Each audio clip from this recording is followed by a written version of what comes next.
Lovely, thank you. Well, I'd like to welcome everyone to tonight's meeting, including my colleagues who, well, no, that's fine. My name is Councillor Souslus. I'm chairing the Social Inclusion and Community Safety Policy and Accountability Committee. Before we start, just a quick few housekeeping points. This is being live streamed to the Council's YouTube channel. By participating, we are consenting to being recorded. If you're watching, you want to ask some questions, you can email one of us councillors if you're monitoring. I'm monitoring emails, so we can ask the question for you if time allows. If the fire alarm sounds, please leave the meeting in an orderly fashion by the nearest exit, which is in the lift lobby and down the stairs. And officers will direct you to the assembly point in Shortlands Road, just across from where we are. And please, if officers and guests can introduce themselves when they first address the committee. We begin with apologies for absence. We've received apologies from Councillor Rebecca Harvey, who is the Cabinet Member for Social Inclusion and Community Safety. Also apologies from Councillor Trey Campbell-Simon. I imagine there are no other apologies. In that case, we move on to item number 2, declarations of interest. Are there any declarations of interest? No? Okay. We can then move on to item number 3, which is minutes of the previous meeting, which was held on the 1st of February 2023. Do the members agree that the minutes were an accurate record of the meeting? Yes, Councillor Dinsmore? Just one clarification. I think I'd asked about the LET salary scale. Mr. Thurlow responded the salary scale is commensurate with the role and job description. I think I asked for that criteria to be provided as to what the job description was and how it justified the salary. I think, and then it was explained the police costs were higher. I'm looking at page 6, and the chairman, Councillor just reminded colleagues that this was not a similar point raised at the July 2022 meeting of the committee, and a response to this had been recorded in the minutes. I mean, just to clarify, I think the point that had been raised before was the higher costs of police training. I don't think we've ever had a breakdown of the criteria that justifies the salary of the LETs. I'd still like to get that if possible. Okay, to be honest, I do not remember, but that sounds right. And yeah, if officers can make a point of sharing the job description. I don't know, Neil, if you want to speak to that now or... Yeah, we can get the job description sent through. The salary breakdown was provided after the meeting. I think it's been sent to everyone through Democratic Services. So just to be clear, I mean, not just the job, I'd just like to have an understanding of the criteria and how that justifies the salary, as it were, as opposed to a broad brush job description, because I won't be able. I'm trying to compare police officers' salary with police officers' job criteria with LET salary and LET criteria. So whatever data you can provide that would give that insight would be really helpful. Thanks. Yeah, Matthew. I just obviously like to make the point that when it comes to evaluating job descriptions, that's not a job that we do, that's something the corporate HR does. So we'll have to ask them for that information. Thank you, everyone. In that case, with that comment in mind, are we happy to agree the minutes from the meeting?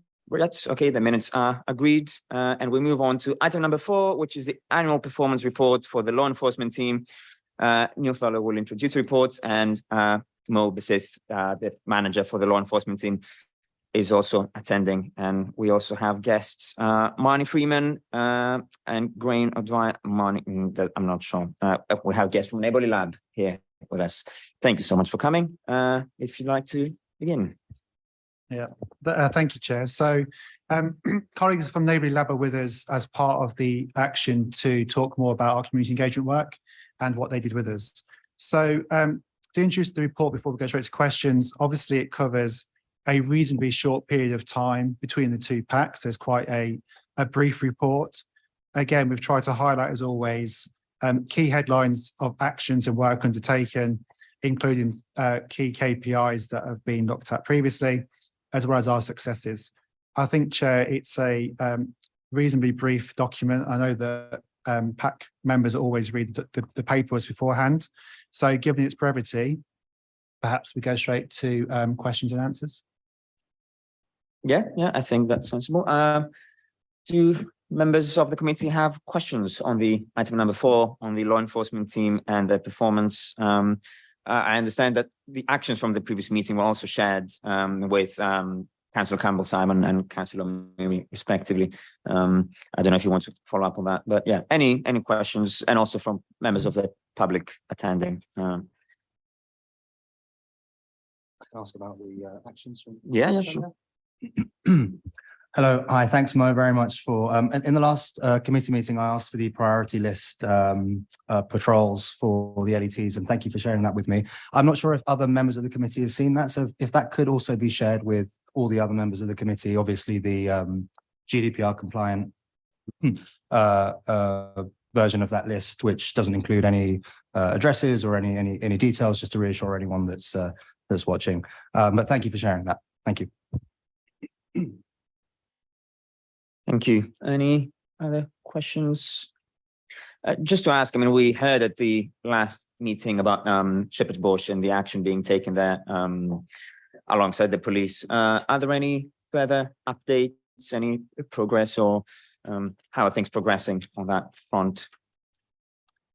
So I'm not sure whether I'll steal too much of Craig's thunder on that. What I would say, maybe if we hold that until Craig speaks, if that's okay, and then we can talk about together what we've been doing on Shepherd's Bush Green, because Craig may well share that his update from the policing perspective, if that's okay. Yeah, absolutely. In that case, if I may ask you about, it is relevant to the law enforcement teams, but the 2 PSPOs that we had, and we had at the last meeting, one was about the dogs and number of dogs and dog PSPO and safety around dogs. And the other one was about the river path and the cyclists on the river path. I don't know if you have any updates that you can share with us at this stage.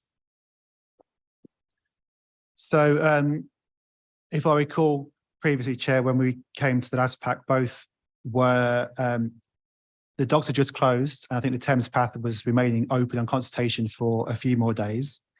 Since the last PAC, both have now closed.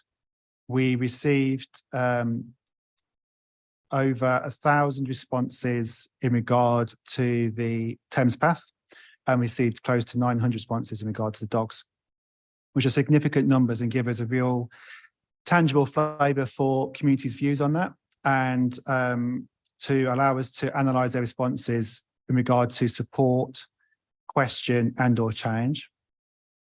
We're at the point where that process of analysing and responding to those questions is still ongoing.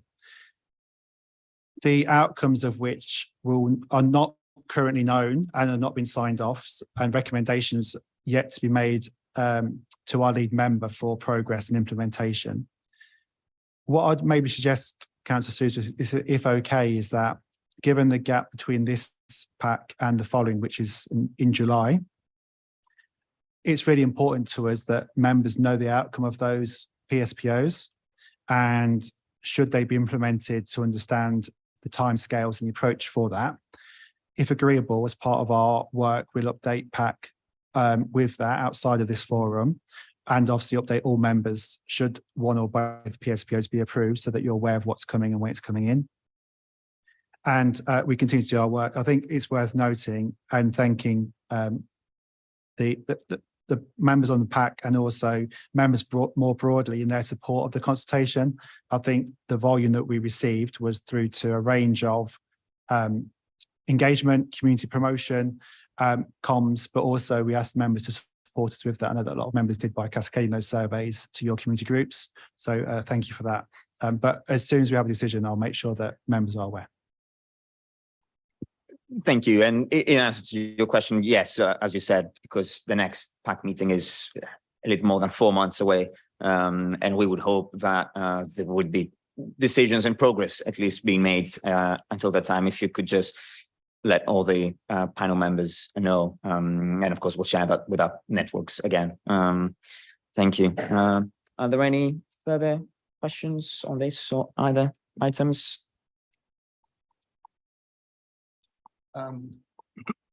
Sorry, Neil, if you already covered this, but what kind of so we'll wait till the next committee meeting to get some more information about the PSBOs, but just in terms of when they might actually be implemented, do you know roughly what sort of timeframe they might be? Thank you. So the process, Councillor Meary, is that we take our recommendations to Councillor Harvey's CMB as our lead member with our recommendation around whether to implement or not, and if to implement, under what grounds of those areas that we consulted on. With Councillor Harvey's approval, we then undertake what we would call a period of engagement and education, and then a period of, then we move to enforcement. It's hard to kind of say time-wise, but if I give you an example, for instance, say we went to Councillor Harvey's CMB in April and she approved it, then that period of April into early May, that 4-week period would be our engagement, and we go live the following month. So what we can obviously do is let you know once Councillor Harvey's approved it, and then tell you that we're now in the engagement education period before we then move to full enforcement. What might be helpful is to also advise that, you know, should the dogs one go live, and should we find people that are repeat offenders around dog fowl, for instance, we wouldn't continue to offer education. We'd engage, take the details, and then if they were repeat offenders, even if it's in that month of what we call our engagement plan, we would start to enforce. So it's a phased approach. I hope that's helpful. Thank you very much. And would that be the same for the Thames Path PSBO as well? Yeah. Okay. Thank you. Just another question based on one of the actions about the priority lists. I can see here that you said that there's a standard 20 sites. How is this number, decided? And, is it, how do you make that decision? So the latest sites list consists of 24, albeit there's 3 for the same location, although it's different sites. It's based on service requests that we receive from residents, where we're getting repeat service requests for our intervention or patrols. That list consists of that location, or that location stays on that list until such time that those service requests reduce or decline or stop completely, at which time we'll remove those from the priority list. So it is a constant rotation. At the moment, we have added 3 more lists on there, 3 more locations on there. And I can share the latest list with you, and I do share it so that you're aware of the work that's taking place.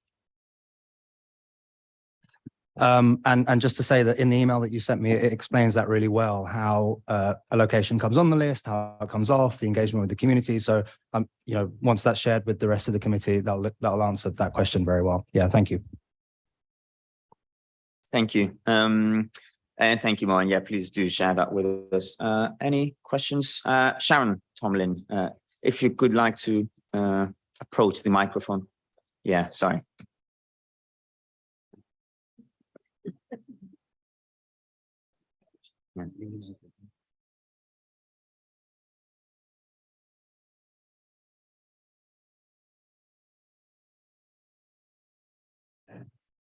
Good evening, Sharon Tomlin from Chair of Lily Ward Safe Neighbourhood Panel, and I also work in the Borough of Hammersmith and Fulham. Quick question to let team. Wonderful report. I've had a quick read. I wonder what's the arrangements in terms of patrolling properties that are on housing associations sites, and if so, if there aren't any, which we really do need, how do we go about initiating a request to have it some patrols on housing association properties? Okay, Thank you, Sharon. Thank you for that. I'll let you sit down. At present, the law enforcement team is concentrating on housing stock that's owned by the council, but we do incorporate areas which are housing association, but we do that in the communal areas. It's based on demand. We have spoken to gangs team, for instance, and the ASB team, and where there's been a spike in ASB taking place in a particular area, say Ash House, for instance, on, in one of the areas in the south. I think that's in the Fulham area. So in the communal area, there's been congregations taking place where youths have been consuming drugs, for instance, or there's been allegations of it. So we do go there and move them on if we see them. and we feed back that information to the ASB team, who then take it to L&Q, who own the property, for instance. So there is that arrangement. That request does need to be put in there where that intelligence is coming from. Thank you. And is there a sort of waiting list? Let's say if we email you tomorrow and I have 2 streets and, you know, Councillor Dinsmore has another 2 and Councillor Taylor another 2, how do you determine which one goes? Or is it based on, you know, the severity? You make an assessment of the urgency of the issues and whether it's ongoing or not? Absolutely. It's based on the severity of the issue. We also link in with the local police teams to find out what intelligence they have and what level of resources they're deploying there. So almost as if we can rotate with them so that when they're not there, we're there and conduct those pulse patrols with them. Yeah, so it's really based on what is happening and the severity of the issues taking place and the scale of the disorder or the nuisance that's taking place. That's really determined by the service request that we come in and what's described to us as taking place. And that work is shared amongst the night team and the late team predominantly, because we find it takes place late in the evening or overnight. Okay, thank you. Any further questions? Well, I would just like to ask you to, if you can talk to us about the work with neighborhood. Oh my God, I've missed that with the Neighbourly Lab, had it right, and also to congratulate you about the lovely article that was made with the law enforcement team. And I must say that anecdotally, I think we've all noticed it, that residents, even, you know, going back to 10 months when we first went to some TRA meetings, and residents were, you know, unsure what has that led to, when we call them, what do they offer? They are now really embracing the service and really appreciating, and especially the fact that they can approach them and they can talk to them. And because I can see that Neighbourly Lab made good work on this, and also, you know, publicity like this article helped. If you could just tell us a bit more about the work that they offer to you and how this benefits the officers. And of course, if you could talk to us about the work you did with them. So if I introduce and I'll hand over to Grania Marnie. So I think first I would say that we're really lucky to be able to work with Neighbourly Lab. I think when we go back to the ethos and the core functions of the LET, it's about having residents know who our officers are, having officers in the right place at the right time, and having communities trust us, respect us, and work with us to allow them to raise their concerns and their fears, but also to respect that when we come to enforce, we do so reasonably proportionately. If we go back to when the LET was first formed, we recruited from a whole range of areas. So our officer intake varies significantly, where we had cabin crew, we had enforcement officers from other boroughs, we had people that were working in shops, people that I think were drivers. And so we had a real mixed bag of experience, understanding, and approach. We trained everyone together, and after that initial training, we wanted to do more because we were conscious that we wanted to make sure that our officers were truly embedded and everyone understood what they did. So working with Neighbourly Lab, and I'll not steal too much thunder, it was really important to kind of look at independently what we were doing, how we were doing it, to hear from experts around what we could do and how we could do it better, and to give that opportunity to all of our officers to really engage in that, and also to engage with our residents to help us shape and evolve the service. And I think it's fair to say that that evolution is at the core heart of what we do, because if a resident or yourselves in the PAC make suggestions, I hope you find that we're responsible, that we hear that, and we try to deliver what's required. And I think for officers, change can be quite hard, but I think that training and support they got from Neighbourly Lab helps understand what that means. So it was a very interesting, exciting, and eye-opening opportunity that has led to real tangible change, I think. But I will stop there. I'll let Marnie and Grania talk and then answer any questions, because they and their team were the ones that were doing this day in, day out. Thank you. Thanks, Neil. Hello, everyone. So my name is Grania. This is my colleague, Marnie. We work for an organisation called Neighbourly Lab, and we are a non-profit community research organization, and everything that we do and our mission is very much focused on social connection and strengthening communities. So we do lots of work with local councils and in communities as part of that work, very much on the ground, hearing about lived experiences and helping councils to adapt policy in line with that to try and better serve needs of residents. This particular piece of work and how we came to work with the Let was through a piece of work that was funded by the National Lottery Community Fund. So the big idea that we had with this piece of work was thinking about how to better engage residents with the essential workers that serve them in their communities. We saw this opportunity for great connection from our perspective in terms of bringing people together, but also thinking about improving services in lots of different ways. So we were keen to work in Hammersmith as an area because we know it's a microcosm of London in lots of different ways in terms of diversity, both financially, ethically, and in all the kinds of ways that you might think. So we were really keen to work in Hammersmith as an area, and very advantageously, the Let were at a point where they were really, as Neil described, figuring out the direction that they were moving forward, wanting to think about how can we work more closely with the community, how can we help them to shape the service we're providing, and all of those kinds of elements. So I think it was a right place, right time, which was great, where we came wanting to work with the team to shadow them, understand their role, as Neil described, really give kind of an evaluation of the service. I think warts and all kind of description around here's where you're doing really well, here's where there are currently some areas that could be further improved on. And then from there, think about where does community engagement fit into that. From our perspective, the Let in the role that they play in the community is invaluable. How much they are on the ground for residents, eyes and ears, that lots of other councils don't have, that we know from our experience working elsewhere. So really valuable asset in that kind of way. So with our obviously bias towards community engagement, we were thinking about how can they sort of better connect in the way that they're working with residents. So we went through a phase of shadowing to better understand the role day to day, as well as in sort of more targeted initiatives. And then also working to co-design with the officers, right? If the aim is community engagement, what can we do? What do you think would work? What have you seen happen before, et cetera, et cetera. We were very much wanting the officers to feel like it was being done with them rather than done to them. And out of those conversations, we identified the need for further training to think about, as Neil described, all the various different backgrounds where people came from. Some people were really strong in community engagement, others might have been stronger in enforcement. So really it was thinking about how can we get everyone to that same level playing field of engaging with residents. So we ran a training with the officers, as well as then running community engagement events across the summer. So 2 different models that we ran there. One version was in parks, sort of general parks in 3 different areas, sort of central, north and south of the borough, as well as engaging with a faith group over 2 weeks to see if repeated engagement could help build deeper relationships with those congregation attendees as well. And in particular, the Let were keen to engage with the local Muslim community in the area as well, as a particular audience to build stronger relationships with. So we worked with a local mosque as part of that engagement.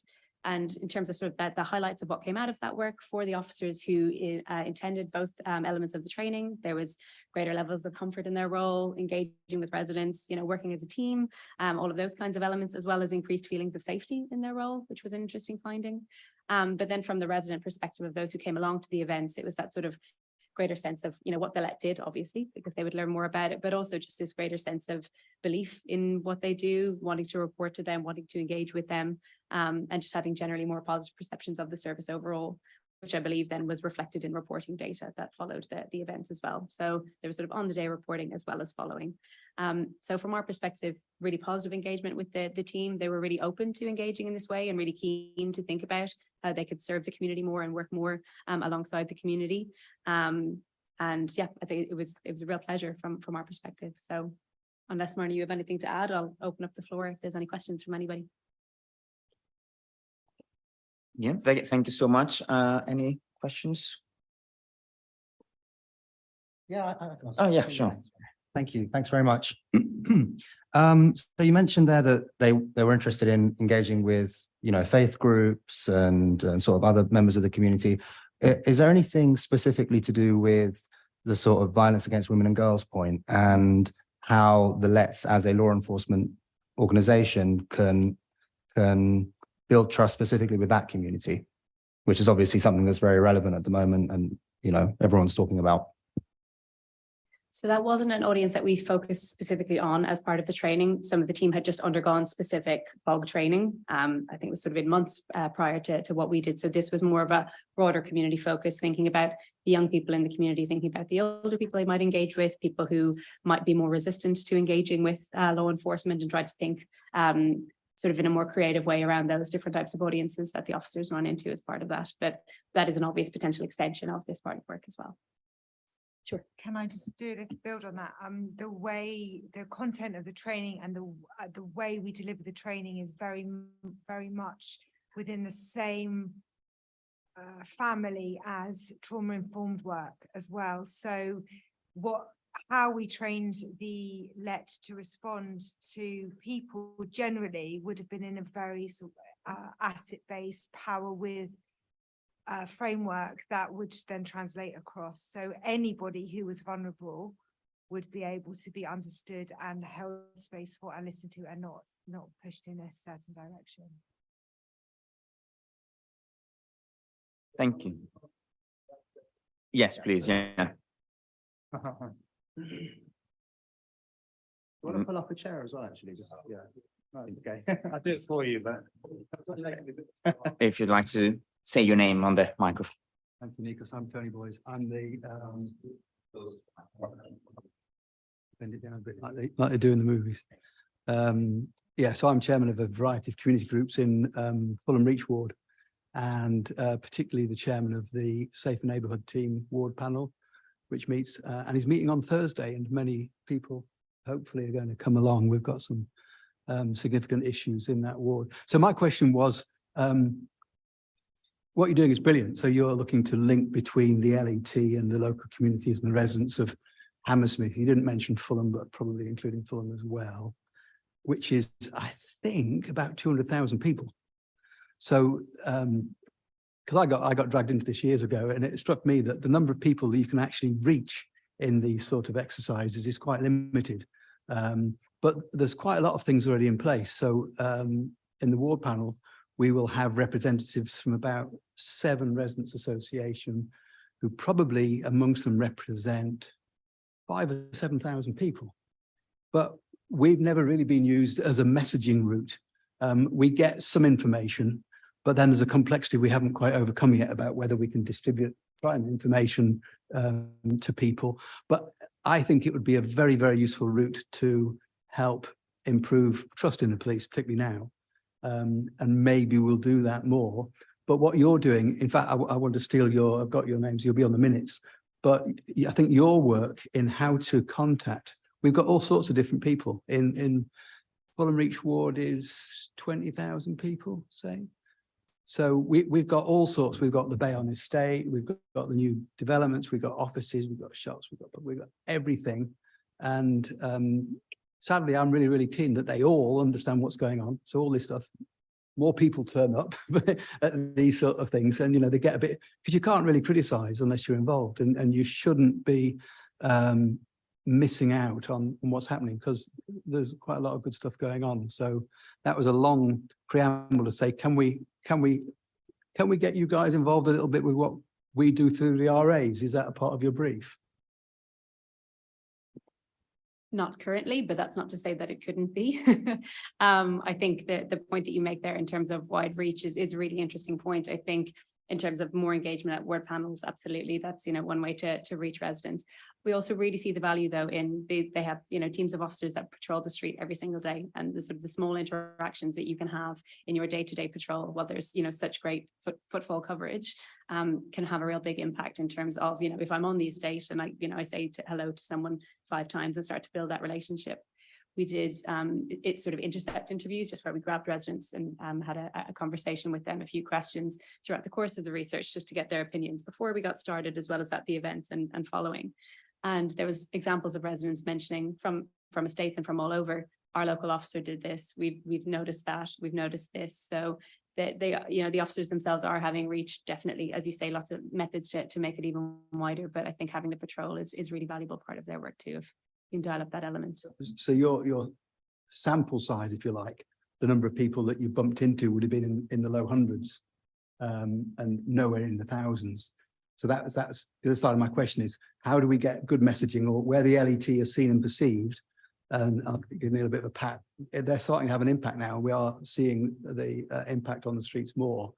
How do we get the messaging out? Because there's still far too many people that haven't seen an LET officer, haven't even seen a police officer, aren't coming to these, don't see the messaging, and then they complain a lot about lack of visibility and lack of presence. So that's my question is, how do we do that? If the council think that engaging you with people like using my network, for example, and going out to the RAs and getting some better messaging out, I think that would be brilliant. But that's just my thought. And that's it for me. I'll shut up now. That's great. I think really valuable. I think any ways to reach more residents with different approaches to community engagement, we really advocate for and think are very valuable. Thank you, Tony. I think, I don't know if you want to speak to that, Neil and Mo, but the lads always, in my experience, make an effort as much as possible to attend RA meetings and at least our S&T ward panel. I don't know if perhaps it is an option to get in touch with S&T ward panels and RA meetings and to offer walkabouts with those groups. I know it's something that is an option. Only a few days ago, we exchanged some emails about local issues, and it seems as if it's an option for a few residents. So perhaps offering it to members of a group, members of a network.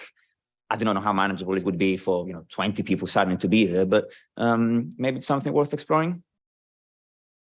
Yeah, thank you. I'll take that.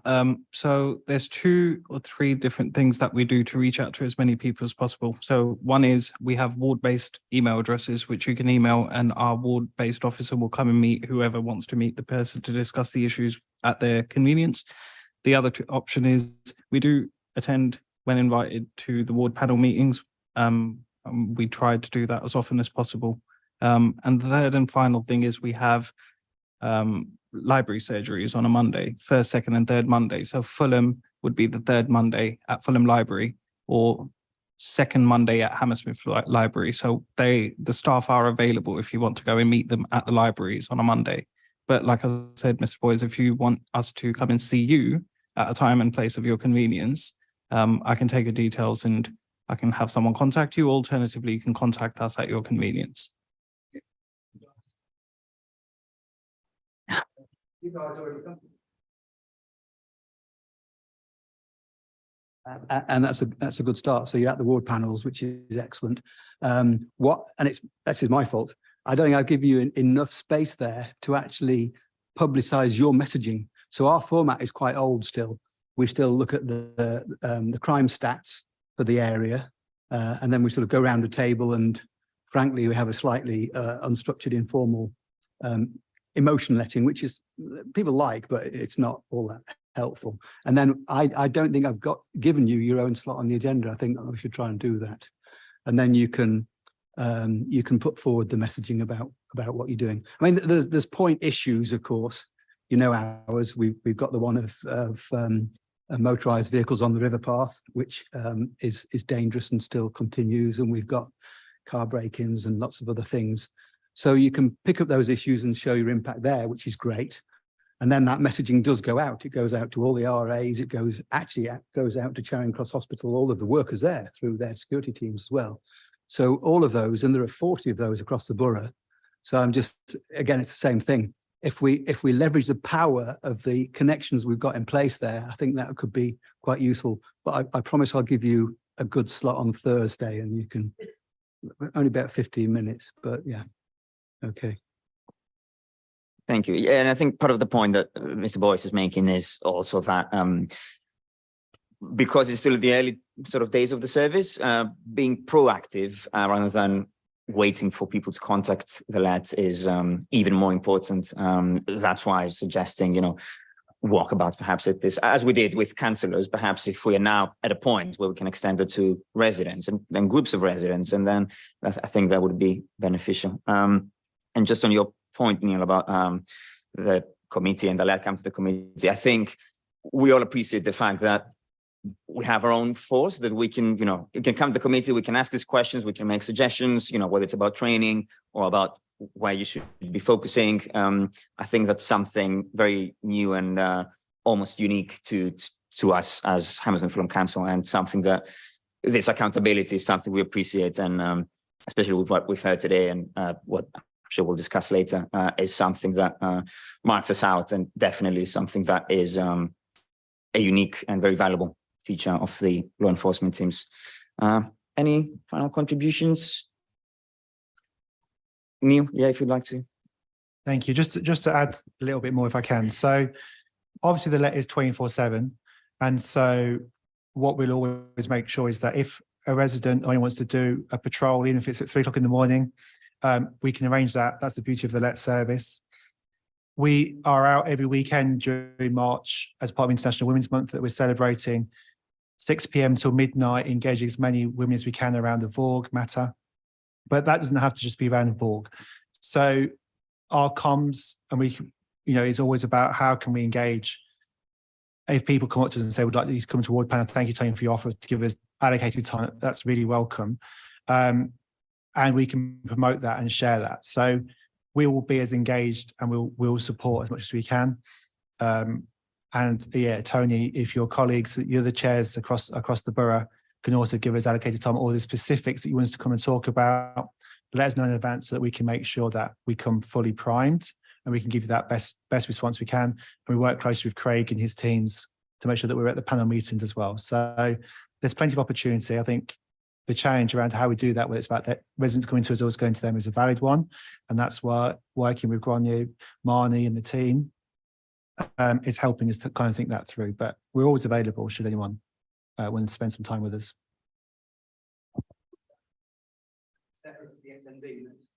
The next SMB, because you're not there, and I think there could be some value. We'll have to check with the police if they're happy for you to do that.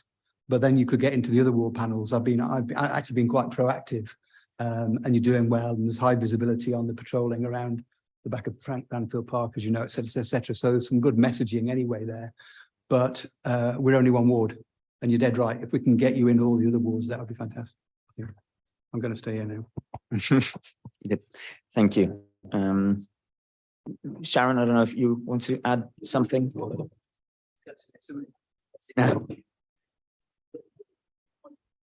Thank you so much, Tony. Just to say that you have already visited our ward panel. Chris Denning is our rep, and he's been a couple of times, and it's been a really wonderful engagement. So you've been already. So thank you. And you're more than welcome to continue to attend our ward.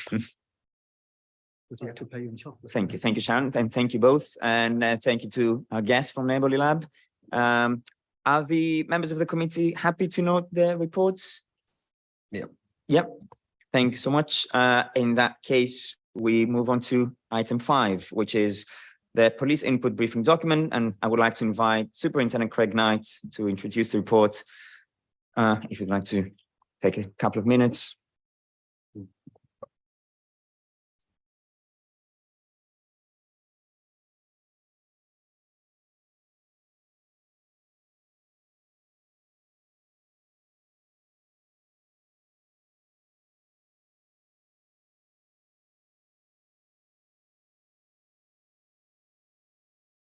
Good evening, everybody. First of all, if I may, just spend a few minutes introducing myself.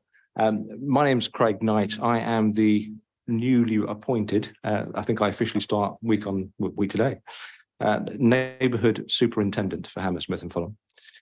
In that role, my main task, if you will, is to lead the neighbourhood teams, but also act as a senior leader representative for partnership meetings, to ensure that we do effective problem solving, to ensure that the engagement that we deliver with our communities is at the right level. And to that end, the Commissioner has appointed 32 superintendents, one of which is my good self, to lead one per borough as the strategic lead for effectively neighbourhood policing. So the report that I provided this evening is a summary of the last 12 months of data for the borough. That information, he said, trying desperately to change his notes. That information is provided to January of this year in terms of data. And I would note that the comparison is made from the previous 12 months. Now, what that means in effect is that the previous 12 months to the last 12 months was during COVID. So the context of the policing data should be set in our minds in relation to COVID and post-COVID as we started to move out of that. That's particularly important when you look at some of the rationale or potential rationale for increases in offences. So with that in mind, if I may, I'll just go through some of the headlines and then open it up to questions from everybody. So if we start off with total notifiable offences, that's set in the context of the Home Office all crime that's recorded. And for the Hammersmith and Fulham Borough, we've had a total of an additional 451 offences in sort of the comparable period. Now, what that means is there are a total in the last 12 months of just over 21,000 offences. That sounds like a lot, but actually Hammersmith and Fulham is one of the safer boroughs in London, and it's set in the context of particularly vibrant communities with a very high footfall in many areas. So the crime data should be set in the context of that sort of wider experience for Hammersmith and Fulham. The overall sanction detection rate for all offences is 6.8% for the borough. That compares with a detection rate across Metropolitan Police of 7.6%, and sorry, 7.7%. But the increase across London over the course of the previous 12 months, compared to the 12 months prior to that, was overall 7.6% increase. So we've had a slower increase, but a slightly lower detection rate, and it is only slight. Moving on to specific offences, if we talk about burglary, burglary has fallen by 22%. There are a number of potential reasons for that, not least the fact that more people are working from home. That being said, the period sort of that we're talking about as a comparison period was during lockdown. So I think in reality, what people are seeing is that as people potentially have moved back into the workplaces, they have potentially taken their home security a little bit more seriously. We are changing, or the borough is changing in the nature of the offending that's taking place. But for me, that's obviously a success story because it means that we have 246 fewer homes that have been burgled in the borough in the last 12 months than the previous 12. So moving on to robbery. Robbery is a challenge for us. That's risen by 23%. That's 101 more offences than the previous 12 months, so effectively 2 years ago. Now, part of that rationale for this may be the increased footfall that we're seeing on the streets. It may be as a consequence of more people being out in the nighttime economy. So there might be a number of reasons why this is taking place. If you look at the nature of that robbery, it seems to be in sort of two blocks, if you will. One is effectively robbery of young people for high-value mobile phones, earpods, and other small items that are easily seen and easily stolen. And the other is effectively linked to the nighttime economy and the sort of hubs, of transport hubs, such as Hammersmith Broadway, where we're seeing an increase in robbery in those areas. And again, the context of that is important because obviously those places have seen a massively increased footfall in the last 12 months. And that continues. That's a good thing. But obviously the robbery increase isn't.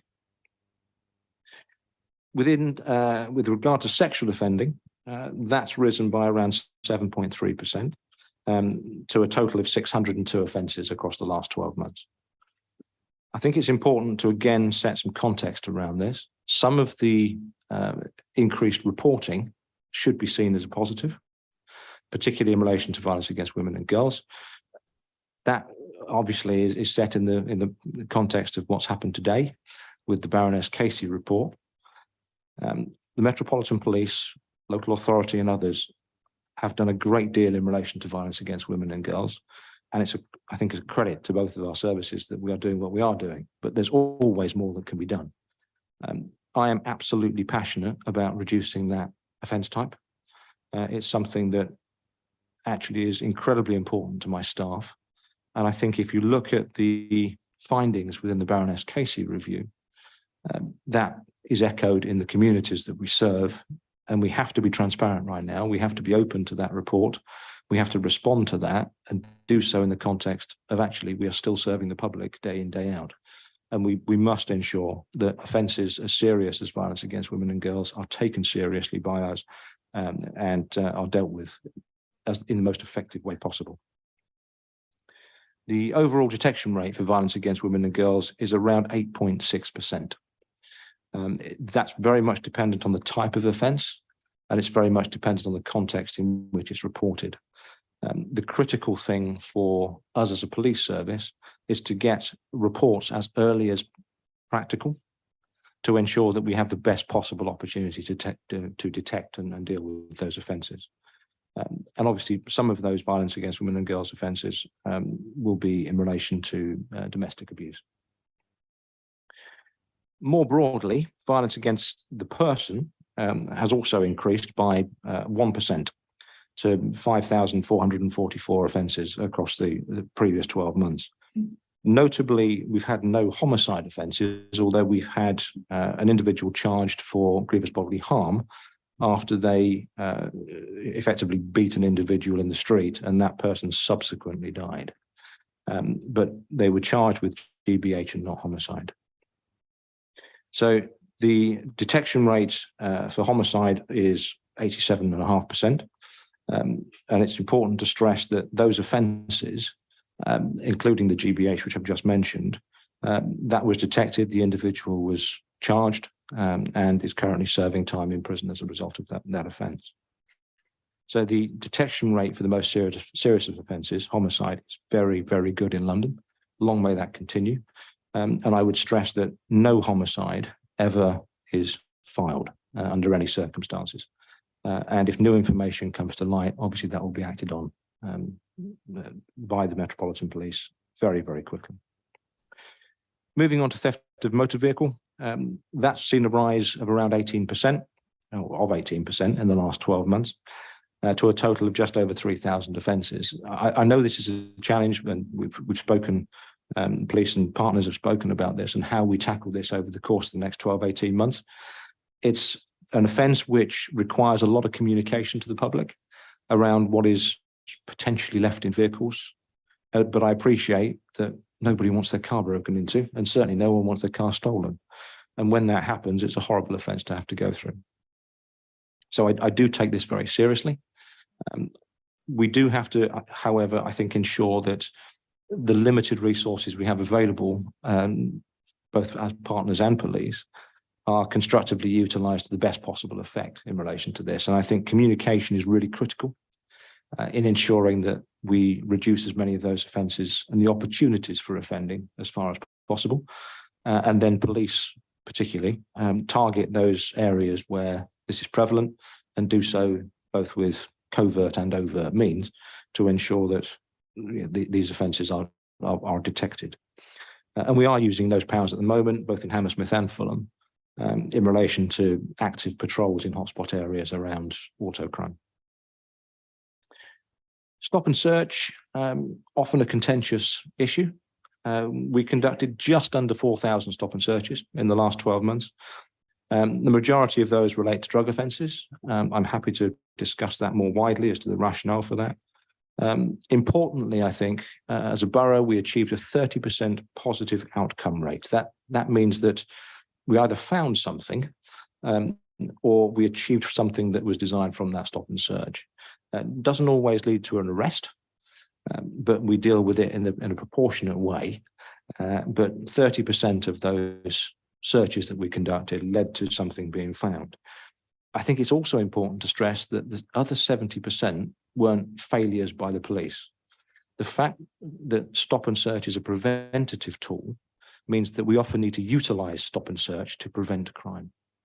And I think that's really important to stress, because of that 100% of those just under 4,000 stop and searches, 97% or just over 97% were recorded on body-worn video. About the same figure, 97, 98% were supervised by a sergeant subsequently within the next sort of 7 days, 14 days to ensure that it was done proportionately. And we've had actually a very low a number of actual complaints in relation to stop and search. And we do take complaints against stop and search very seriously. And where necessary, that's dealt with by our professional standards department. So in relation to stop and search, what I would say is it remains a vital tool in preventing crime. And from a personal perspective, I think it's a tool that we must utilise, but that needs to be done effectively, professionally, and with the support of the community. Moving on to antisocial behaviour, just over 5,000 reports of ASB in the last 12 months. That's a decrease of around 20% on the previous year. And the majority of those cases refer to what's called rowdy or nuisance behaviour. So it's people calling us to say there's a group outside they're a bit worried about. Can we do something about it? We work very closely with the law enforcement team in relation to these, and I know that there's a lot of joint work done on a day-to-day basis, which actually often has some considerable success in reducing these cases in communities. But that's not to say we can't do more, and we've been discussing recently how we respond to a number of particular areas where antisocial behaviour is leading to crime, and how that is effectively responded to. I'd like to, if I may, talk about the turnaround plan. The turnaround plan is online. Please, if you're online, go and look at that and make comment as to how you think the police should respond to you as a member of London's communities, because this turnaround plan is effectively our response to the issues that the Metropolitan Police face in our communities today. And it will provide the action plan moving forward for the Commissioner and myself to really do something positive around the challenges that we face on a daily basis. And those challenges that were identified in things like the Baroness Casey report published today. There are some themes within that turnaround plan. First one is to create the strongest ever neighbourhood policing. That doesn't mean put the most cops in neighbourhood policing that we've ever seen. What it does mean is that we have to do problem solving much better than we have done in the past.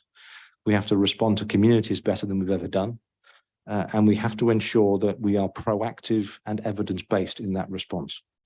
And I think that's really important because we've done that to some extent, but there's a lot more that we as a profession want to do. And I'm very passionate about using evidence well to target those things that matter most to our communities in London. So for me, that's very important. Please go online and have a say in how we do business in the future. The other themes I would mention are strengthening public protection and safeguarding, particularly for women and girls and young people more broadly, but anybody particularly that's vulnerable or at risk. Provide a compassionate and effective service to victims. That's really relevant with the Victims Code, Victims Charter and Victims Bill coming into force later this year. I also want to ensure within the plan that we have something around raising standards. That's particularly important, and we've seen the impact of where those standards fall in the report that's published today. And the Commission has then gone on in other priorities to talk about how we invest internally in our organisation and how we make the best use of our resources. The plan is an opportunity for us as a community to have a meaningful say in how London is policed. So please encourage everybody to go online and have their say. Obviously, there's a number of ward priorities that are set. I won't go into every single ward and talk about their priorities because I'll be here all night. But I think it's important to stress that ward panels and the value of those ward panels in how local police officers respond to local issues. We currently have one priority that's set across all of them, which is violence related. I believe that may change in the future so that ward panels have more say. And for me, that's important. It might be relevant to have violence as a ward panel priority, but it should be the ward panel that decide that. But I think given where we were potentially 2 years ago, 3 years ago with violence across the capital, it was only right at that time that violence was a priority for every single ward. But it may be now that we have a more informed debate and use evidence to suggest that actually some wards may not need that as a priority. I'd also stress some of the great work that's been done in partnership with the local authority, particularly in areas like Shepherd's Bush, but elsewhere, where we've used problem solving to do really innovative things. Shepherd's Bush Green, the partial closure notice, that was I think it was the second time that's been done in the country. And we've seen crime fall dramatically, about by a quarter in Shepherd's Bush. So there's some great work being done by local cops, law enforcement teams and others. And I'd like to commend Hammersmith and Fulham local authority for the work that they are doing and continue to do in relation to putting those issues at the forefront of their work. And I know there's a great deal of work over the course of the next 12 months to improve lighting, CCTV and other things, which is commendable. Finally, from me, I want to talk about the sort of ward issues that we face at the moment and be open and transparent. We do have 5 vacancies within ward teams at the moment, and I'm actively recruiting. I'm pleased to say that I think 2 people have been recruited into those posts, and we are actively recruiting for the other 3. So we are starting to see the dedicated ward officer being seen as a priority post within London. I think where we've sort of been in the last 12 months, we've put other things first, rightly, things like response policing. But we're now in a position where we can take a step back and start putting neighbourhood policing really at the forefront of what we do. So I'm delighted to be here. I'm looking forward to the next 2-3 years, however long I'm here, hopefully a long time. Thank you for your time and open to questions. Thank you, Superintendent, and thank you for coming to the committee. Shall we begin with questions from members? Councillor Dinsmore, please. Thanks very much. Just a quick question on detection rates. Taking, robbery, for example, at 8.4%. How does that compare to the country generally? And specifically in relation to that one, I mean, what more can be done to get that detection rate up? And sub question within that, what role are mopeds and quick getaways and balaclavas playing in that sort of difficulty to detect and to arrest? It's a really interesting question, and I think it probably falls into several parts. First of all, the detection rate for Hammersmith and Fulham is broadly in line with the rest of London and broadly in line with the rest of the country.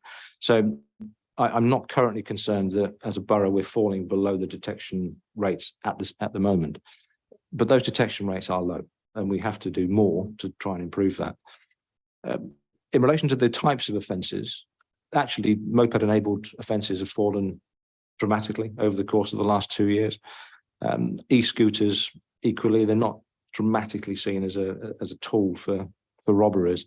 What we tend to see is young people with visible kit being targeted by either individuals or a small gang. They're approached, often threatened, sometimes force is used because that's the nature of the offence in robbery, and then items stolen.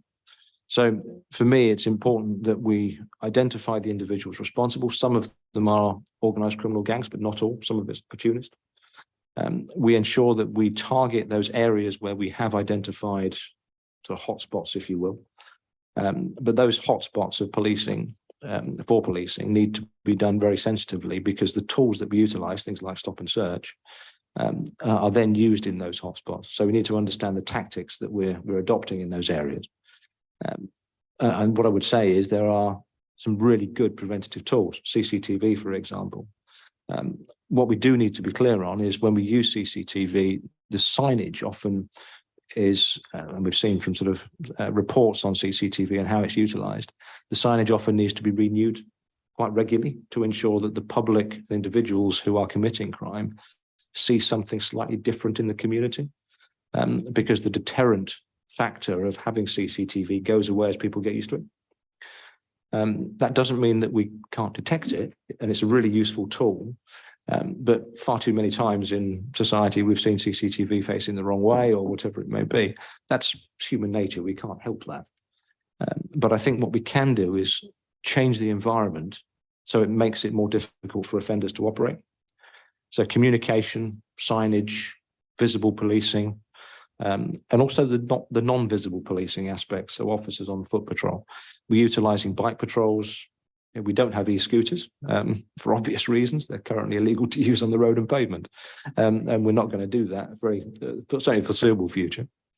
But I think we do need to be able to respond to those more effectively. And I think if you look at the tactics we've adopted for moped-enabled crime, for example, where we are starting to see tactical contact, and for members of the lay public, that probably means a police officer in a car nudging the back wheel of a moped, and you've probably seen it on CCTV or certainly on crime shows. That's done very, very carefully by extremely well-trained police officers. I can't get in a car and go and do that, nor would I. I'm not trained to do it. And aftercare is vital, that we have the people on the ground instantly to administer first aid if that's necessary. And that's only done in very certain circumstances. But we can do it. And I think that's been one of the factors. We've been brave enough as an organisation to do that. And I think that's one of the factors that's led to a reduction in that type of offending. But what I think the reality for the borough is that I see across my desk 1, potentially 2 offences a day across the borough of robbery. That's difficult to target. And those hotspots are often hotspots that are identified over weeks and months. So I can put officers in those areas, but they probably have to be there for quite a considerable amount of time to actually detect an offence or to prevent an offence. And often the prevention piece goes unnoticed, because if you prevent a crime, it hasn't happened. Therefore, how do you know you've prevented a crime? And that's often very difficult to show. But I think your point is very well made. We have to do more to detect more offences. And I think one of the things we can do more of is to work alongside the Crown Prosecution Service, other agencies, particularly around sort of engaging with young people, because often the communication aspect of why have you got kit, individuals that are walking along the road with earpods in, and someone comes up behind them, they probably won't hear them until it's probably too late. And earpods are very expensive, as are iPhones and mobile phones. Other phones are available. Before anybody tells me off for sponsorship. But the reality is we have to educate people as to social awareness, practical awareness in the street. But sometimes you're targeted because of actually the kit that you are likely to be carrying. If people are well-dressed individuals walking home in the evening, they can be a subject to a robbery because they look as if they might have something on them. But it's difficult to often detect them. Thank you. Any further questions? Yeah, Councillor Miriam. Thanks very much, Craig. I've got a series of questions, but I wanted to just start off with some points of clarification, just specifically on what's in the report, and I'll give you them in one go. Firstly, you mentioned that there have been no homicides in Hammersmith and Fulham in the last 12 months. Does that mean that there were no victims of homicide, or that no resident of Hammersmith and Fulham was charged with a homicide, firstly? Secondly, just on the stop and search point, you said there's a 30% success rate. And you just mentioned there in your answer to Councillor Dinsmore that it's difficult to assess how a strategy prevents crime because the crime hasn't been committed. But you mentioned when you were talking about stop and search that you think it's a valuable tool because it's preventative. But how do you assess if it's preventative if 70% of the stop and searches didn't contribute to a crime being solved? And finally, just on that point as well, do you record the demographics of people that are being stopped and searched, like age, ethnicity, gender, etc.? And if so, could you share that with the committee? Thank you. Yes. So in relation to homicides, that means that there hasn't been a homicide victim in the borough. The individual that died as a result of their injuries, because of the time involved in that, the individual that was subject to that, the person that was responsible, wasn't charged with homicide. They were charged with GBH. Obviously, they still died as a result of their injuries, which is absolutely tragic, of course. Now, in relation to, I missed your second point, so I might have come back to you for some clarity on the second point. But in relation to stop and search, the stop and search figures, in relation to prevention, I think are really interesting. And you're right, in 70% of the cases, nothing was found. But there are a whole multitude of potential reasons for that. One of the things I've been long enough in policing to have seen this personally on a number of occasions. When individuals are walking in uniform in the street and individuals are seen walking in the street, if somebody's got something on them that they don't want to be found, they're going to discard it. Sometimes it's thrown over a fence, sometimes it's discarded into a bush. We then see something that looks suspicious. It might be they're walking down the street, it might be they're in an area and they match the description for somebody that's offending. And we then conduct a stop and search. There are occasions when that stop and search lead to a person discarding it. If we're stopping a group, an individual may pass something to somebody else who then discards it. So it's often quite difficult to say whether or not anything was going to be found because it's been discarded. About 68% across London, about 68% of all offences are in relation to drugs. And that's largely because of the types of drugs that you're searching for. Either somebody comes up to you and says, I've seen that person smoking cannabis. An individual goes up to that person, a police officer then approaches, and they've got a cannabis joint in their hand. We are going to take that cannabis joint off them because possession of cannabis is an offence. We may then search that individual, but then find nothing else other than that cannabis joint. So we deal with them. We don't necessarily arrest them. We don't normally for possession, but that doesn't mean they're not subject to being dealt with proportionately, either by way of a cannabis notice, which is effectively a warning, or by a fine or other means. If we then search them and find they've got £2,000 in cash and 14 bags of cannabis, then they are more likely to be arrested for possession with intent to supply a controlled drug and be dealt with that way. So it's a difficult thing to say we must do or must not do stop and search. And the other thing that I would stress is stop and search powers are really extensive. And a police officer can search for a whole number of different things. I mean, if anybody wants to talk about the Badges Act, I'm happy to. But they have specific powers of stop and search, as does aviation policing, as does the Crossbows Act.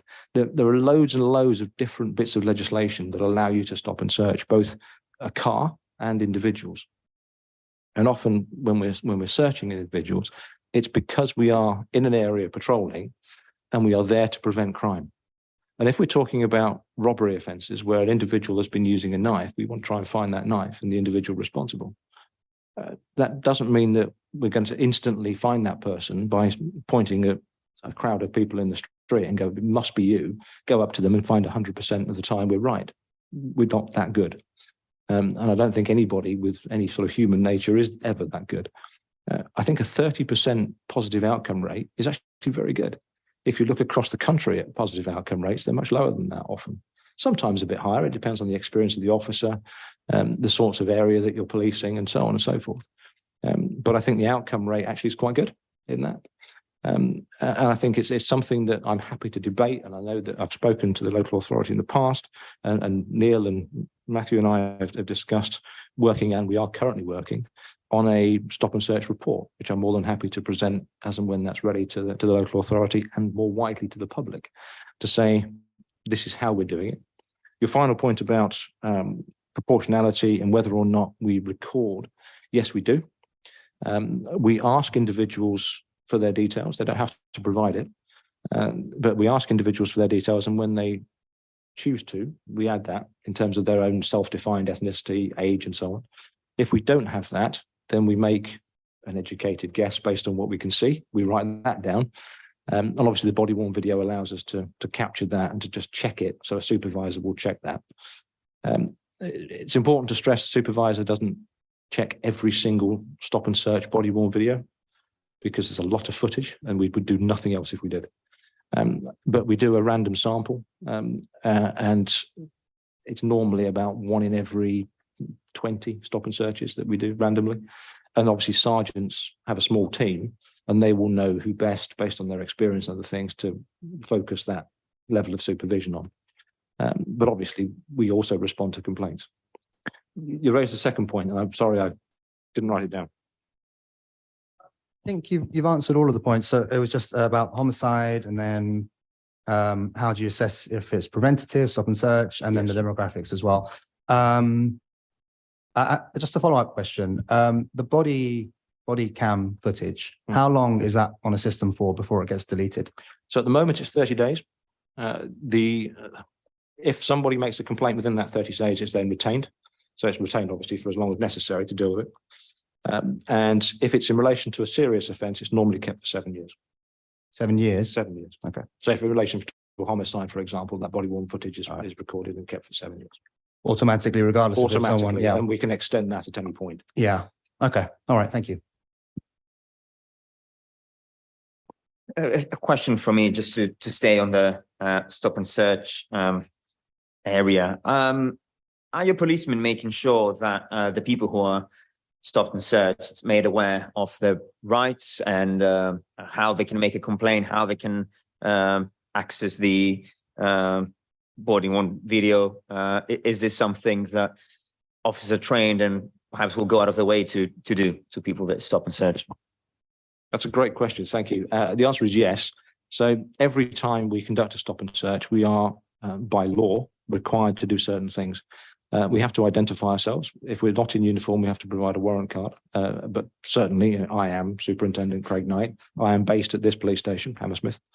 And you are entitled to a copy of this search record. That is absolutely part of what we must do. We then inform them that they are on body worn camera. We have the guide it's called PACE, Police and Criminal Evidence Act, came out in 1984. It is actually quite an interesting read if anybody wants to have a look at it. And I'm sure it's available online. If not, come back to me and I'll provide a copy. But the Police and Criminal Evidence Act gives within that a code of practice specifically around stop and search. And we have to adhere to that by law. Thank you. And just, you mentioned complaints. Do you have an idea of how many complaints you receive, either total number or proportion of, total searches? And in particular, I mean, that's getting a bit more specific, but if you had an idea of the complaints proportion to the negative outcomes or the positive ones, that would be even better. I don't have the outcome rates. I can tell you that I can certainly find them. But I can tell you that roughly speaking, 1 in every 1,000 to 2,500, depending on the area, leads to a complaint. So 1 every 1,000 stop and searches. It's not very many. Of those complaints, obviously they are dealt with initially by our Directorate of Professional Standards and then assessed as to the severity of the complaint. The majority of complaints in relation to stop and search are in relation to civility. So I wasn't dealt with professionally, or the officer was rude kind of complaint. That's often dealt with by viewing the body worn camera and saying, actually, they did everything right. They were polite. And would you like to come and see us to see the body worn camera? Those individuals that complain, many of them decide at that point not to proceed. And I think it's also fair to say that there are occasions when we get it wrong. And we have to say, actually, this officer needs some advice and retraining, or potentially further sanctions. That's rare. And I'm fairly satisfied because I led stop and search in my previous role for about 4 years. And I'm fairly satisfied that when individuals pursue a complaint, it's dealt with seriously. It is dealt with in a way that allows independent review. And we are bound also in London by some brilliant community volunteers, the community monitoring groups, one for every borough. And we have an active one here in Hammersmith and Fulham, who look at random samples of body worn video. They review stop and searches and actually say, yes, you are doing things about right, or actually we have some concerns about that officer, or that particular example of body worn footage suggests to us that you need to look at that in more detail. So we have sort of checks and balances in place, and that includes independent analysis of what we're doing. Thank you. And if you could tell us in broad strokes what the local community monitoring group is saying about the use of stop and search in this area, if there is any headline. I think the greatest concern, and I think this is fair to say across all community monitoring groups, is how we ensure that we are targeting the right areas and stops on searches are done for the right reasons, in the right times, and to the right people. And I think that leads into the questions around whether or not we are adversely impacting diverse groups. That's probably the longest conversation in terms of those meetings. I think it's fair to say that this conversation is never going to stop, because we have to look at it constantly. Because what I would never want to do is to say, yes, we are, or no, we're not. And then to find that we've got officers who are targeting disproportionately and we're not doing something about it. So we have to act on what we find. The community monitoring groups review samples of stop and search on a monthly basis, and then let us know whether or not they have a concern or issues that they want to raise. And then on a quarterly basis, roughly, they then review stop and search body-worn video footage. Obviously we act on their feedback, but there's no, other than the conversation about diversity, which is an ongoing conversation, I think, nationally in relation to stop and search. And it is fair to say that in some communities, we are disproportionately stopping individuals of a minority group. But, and there's a but here, often that's done with the right reasons. So I'll give you an example, if I may, to make that point, because it's important that I do. In my previous role in South London, I won't name the borough, that's not fair.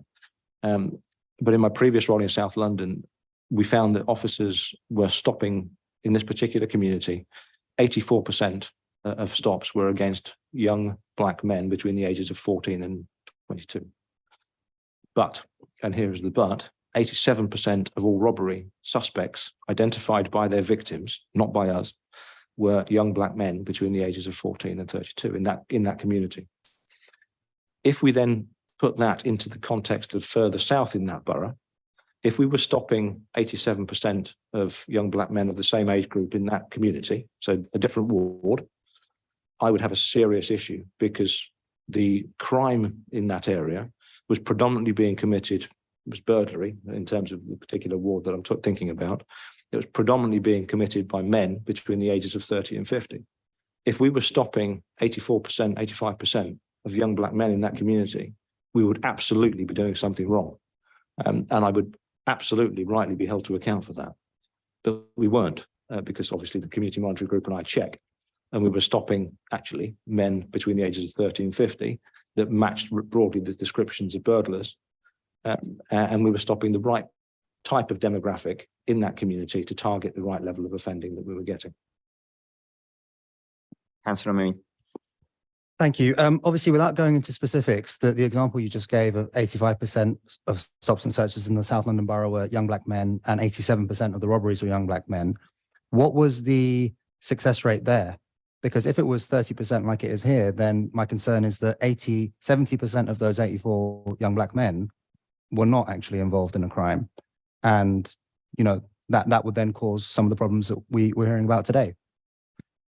I think you raised a really interesting question, and it's frankly one for national debate, is that the use of a stop and search power is quite a draconian act. It's an act that we don't do lightly, and we are bound by law as to how we do it. In relation to, are we stopping the right people? If we were getting a 4 or 5% detection rate out of it in terms of positive outcomes, then I would say probably not, we're not. There's a lot of factors that impact on an individual's capability to get a successful stop and search, not least the level of experience they have, but lots and lots of other factors. When we do stop and search, for example, in relation to robbery, we look at the hotspot. That's the first thing. You know, we put an officer in a space and say, this is a hotspot for robbery, go and detect robbery. Individuals are then given specific information. If we've got a suspect that we think might be responsible, that person is, you know, we have a photograph of them and we share that with our officers to say, look for this individual or individuals they may be hanging around with. But we then have this unknown of actually the suspects are described as young white men between the ages of 12 and 15, for example. Obviously, we can't stop every young white boy between 12 and 15 in relation to a stop and search. We have to be selective in that. So the data that we use is the evidence that's available to us in relation to the use of stop and search. But stop and search remains a preventative power. So we are going to stop individuals who are innocent. They have nothing on them. They will never have anything on them. They're law-abiding members of the community. And we can't really stop doing that because in order to get to what we want to, which is an individual responsible for something, we may need to stop innocent people. We also need to ensure that they are dealt with professionally. So what we don't do is we don't pin them up against a wall and say, right, turn out all your pockets. Well, I hope we don't. And if we do, let me know, because I'll be having some conversations with my officers. That's always on stop and on body worn video. 97% of the searches that are recorded are on body worn video now, so we can check. We also have a situation where we've given much more training than we've ever done before in relation to stop and search, so we're getting better at it. And it's important to stress that the positive outcome rate is improving as well. So we use it as a tool to prevent crime. Section 1 of PACE talks about going equipped for burglary, theft, or cheat. And that can be anything from a stolen credit card to a screwdriver. So it depends on the offence that we're trying to detect, will depend on what we're looking for. That search needs to be proportionate to what we're looking for. If we're looking for an individual with a great axe in their hand, then I'm not going to expect my officers to start rooting through pockets, because you're not going to find a great axe in that pocket. If we're looking for a credit card or a SIM card that's been stolen, then actually that search needs to be in more detail. So the search needs to be proportionate in size, proportionate to the type of offence, proportionate to the type of people that we are trying to detect offending. All of those factors need to play into whether or not we conduct that stop and search. So there's lots and lots of factors at play. But ultimately, stop and search remains a very important, in my mind, preventative tool to prevent crime. Because it's a tool that if we didn't have, then individuals who might carry a knife to go and commit a robbery can do so with impunity, because we have no power then to stop and search them unless we see something. And if you look at the search powers that other countries have, America is a good case in point. They have to have something called just cause. That's a very different extent of the law in relation to the use of stop and search. I think if we went down that road, we would see an increase in offending, if I'm honest. Thank you. And far be it from using the US as an example to follow in this. Just a further question. I see almost 90% of all searches were on males, so that leaves about 10% on females, 85% people over the age of 18, so about 15% under 18. And I'm sure that it remains the case, perhaps the majority are Black males as well. Is the force locally, at least, representative, whether that's in terms of gender or ethnic background, of the people they're stopping in a way that would perhaps increase the amount of trust from the people that are being stopped, that, you know, women are being stopped by a woman police officer and Black males are stopped by a Black police officer? Again, a great question. And it's a challenge that we've been facing in London for some years in relation to how we recruit, retain, and ensure that our staff are representative of our communities. I think it's fair to say we've got a lot more to do, both in Hammersmith and Fulham, but across the Metropolitan Police. I don't have a say as to who I get posted into the borough, but in conversations I've had recently, particularly around sort of our senior leadership team, for example, I have been able to make representations around we need more female representation on the SLT, for example, senior leadership team, sorry, I hate using acronyms.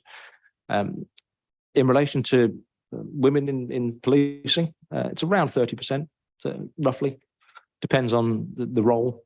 But it's around 30% across London. Obviously, 51% of the community is female in London. In relation to minorities, we're currently recruiting at around that's around 20%, depending on the intake, between 20 and 25% of individuals on every intake are from minority, self-defined minority communities. But it's really important that, and this was stressed by the Commissioner this morning to us all actually in a briefing, that actually when we talk about diversity and what it actually means, diversity is an opportunity for us to be successful as a business. And I do say policing is sometimes a business, in that, you know, we should be acting, I think, very professionally as a business all the time. We're a profession. So it's really important that we welcome diversity across London, from wherever it is, into policing, because diversity brings creativity and it brings open minds and it brings different ways of thinking. I would love to have a truly representative organisation. I think we are some years away from that in terms of 50% female and 40% roughly, depending on the borough, black and minority communities. We are somewhere away from that, as you know. And I think that's going to be a challenge for us for many years. But that doesn't mean we can't do more to welcome diverse communities from every background, whether it's because of their gender, ethnicity, sexuality. It shouldn't matter. Policing is a wonderful career with, don't ask to be paid very much, but with fantastic opportunities to do things that in society you will never, ever do anywhere else. And I love it. And I think my staff love doing it. Otherwise, they'd probably not do it anymore. And it's a privilege from my perspective to be a leader of people that want to come to work every day and do a good job. Thank you. Are there any other questions on stop and search or, other topics? Yeah, Tony. Thanks, Nikos. Hi again, Craig. So congratulations, your job just got a lot harder, obviously, with the Louise Casey report, which you mentioned. I'll make a brief point on stop and search. What do you suppose is the success rate for the stop and searches that are done at airports? I can find the information. We don't actually do that many stop and searches in airports because we rely on security and metal detecting and other things to do that. But when we do it, it's not a high figure, actually. I'd guess in the very low fractions of a percent, but I don't think that means they're going to stop doing it anytime soon. So we're all going to still have to continue. It's just interesting sociologically. Everybody of every race, colour, sex, whatever, accepts that you're going to be stopped, searched, you're going to have your belts taken off, your shoes taken off, all that sort of stuff on a regular basis at the airports. I don't think I've ever seen anybody complain, but that's just an observation. I'm not, as you say, it's maybe more of a national debate. I think the national debate is around the use of police powers, stop and search, searching as a condition of entry to a football match or whatever. That's something that is probably slightly different in that people expect it.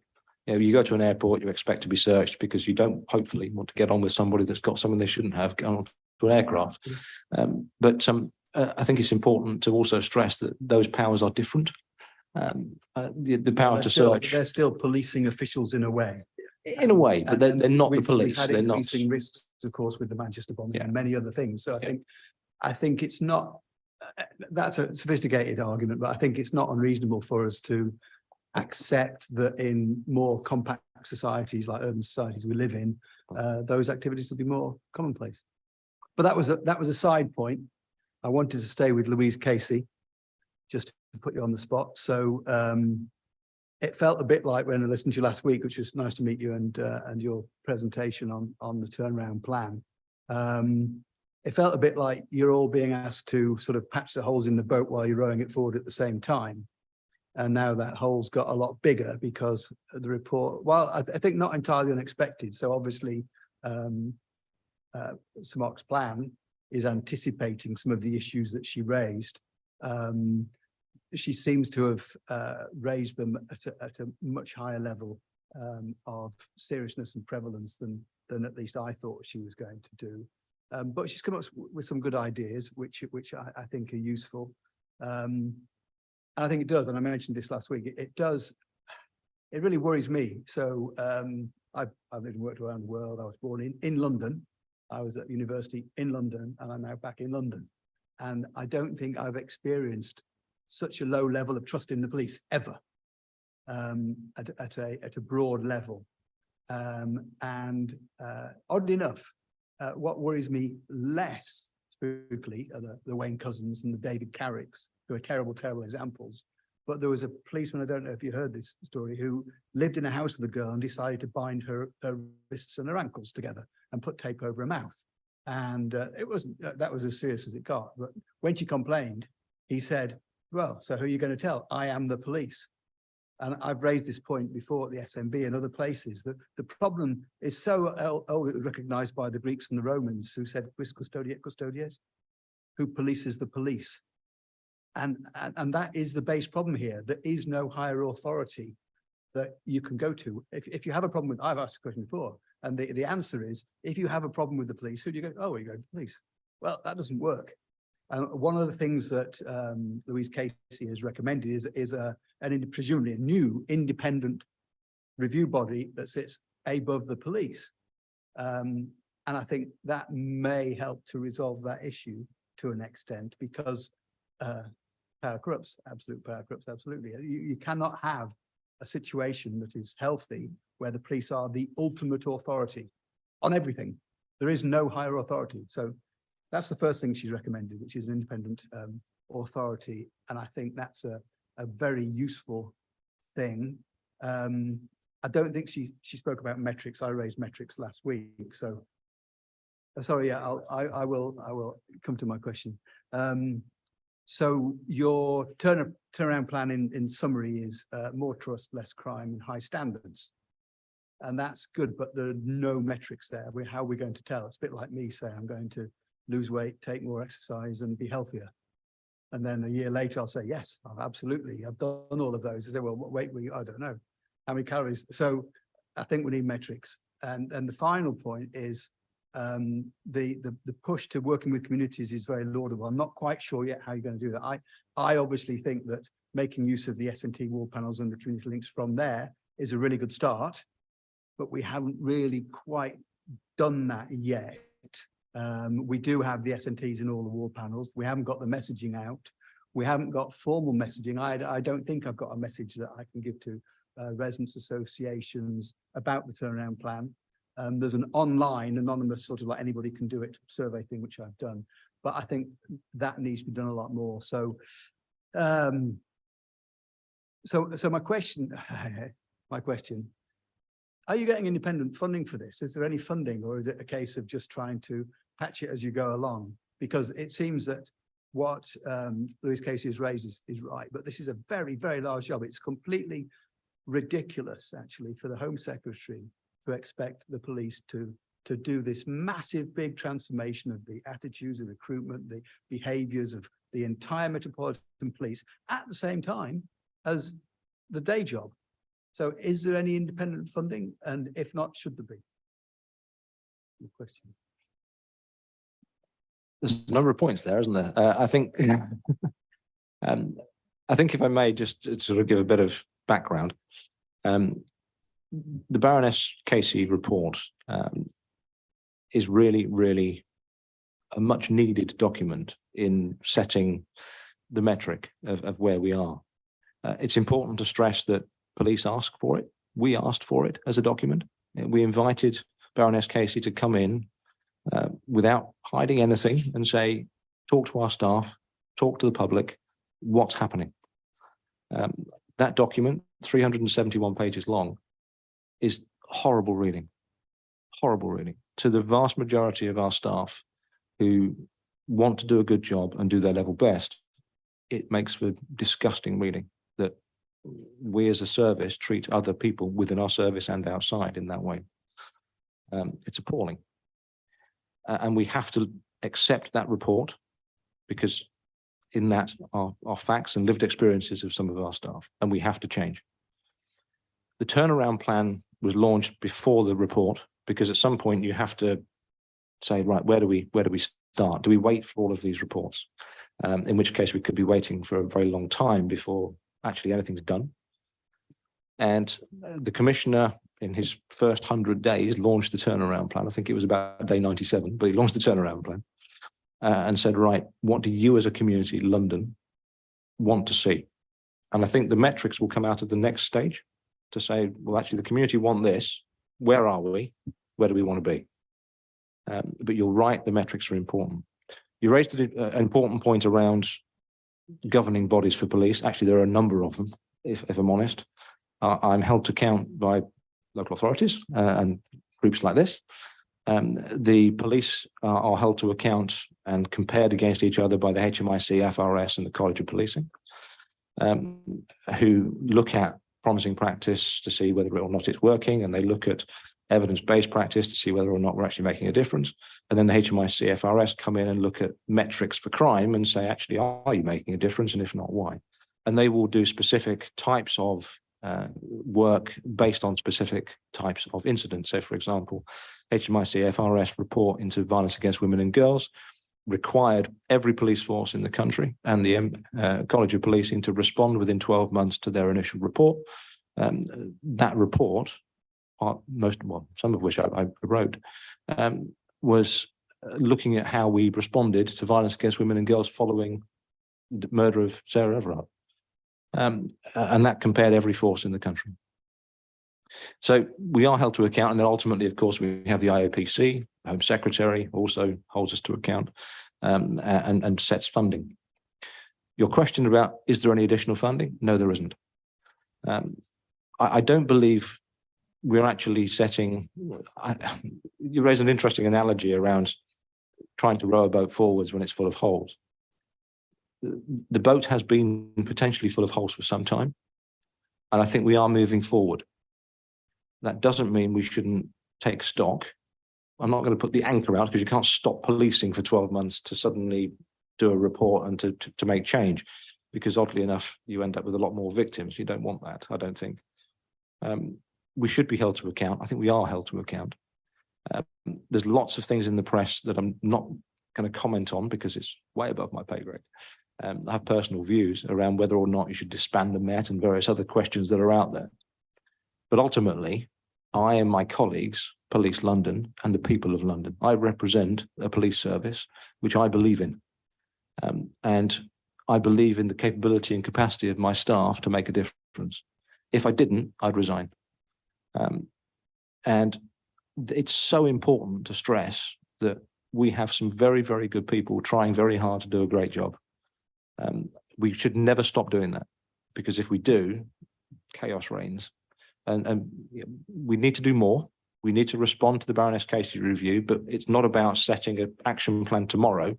We need to take stock, look at that report in detail, listen to the public in relation to what they want to see in London from the turnaround plan, and then set the metrics and how we're going to do it that allows other people, the Home Secretary, local authorities, IOPC and everybody else to hold us to account for it. And ultimately, the people of London should see, I hope, that we are responding to what they are saying. That will build trust. That's the only way we're going to build trust, is to respond to what the public are telling us.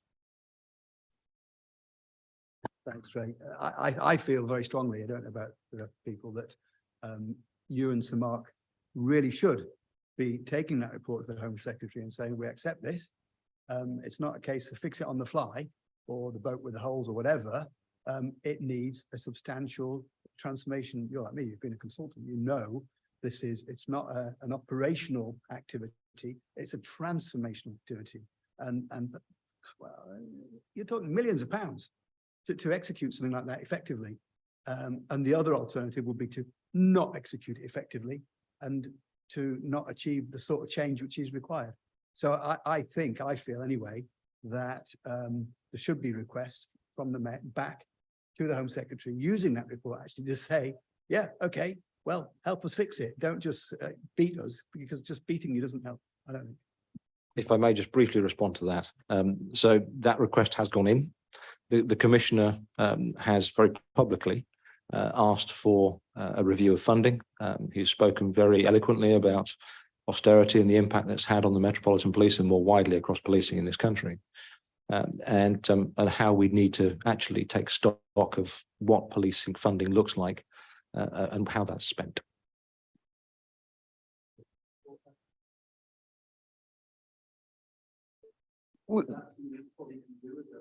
We do. I mean, it's something that we have taken action, and of course, it brings us back to the very essence of the law enforcement team and why we have it. Part of it being, you know, an institution that has now been found to be institutionally racist and sexist and homophobic, and also where we thought that funding it, we were not getting value for money, and that's where the law enforcement team came in, and that's why we are here, you know, every few months. Making sure that they're held accountable and that they improve. And we're very happy with the service and that they provide the safer the neighborhood policing that we would like the police to be giving us, which brings to the point, and something you raised, Superintendent. Of course, it should be mentioned that we all know we've all worked with our local policemen and policewomen, and they are doing really good work, and we would like this to improve forever, whether it's pieces of David Miller or we had Mia Frost, I know, and all the people. So this really needs to make it work. So my question would be, locally, you talked about, nationally across London. What is the plan locally, Hammersmith and Fulham, which is what we're here to discuss? Apologies, Chair, can I get an answer to my question? So my question, which you talked around a little bit, was, is it possible for this body, this PAC, to actually formally acknowledge and support the request for additional funding that Craig has outlined, or is that something that cannot be done?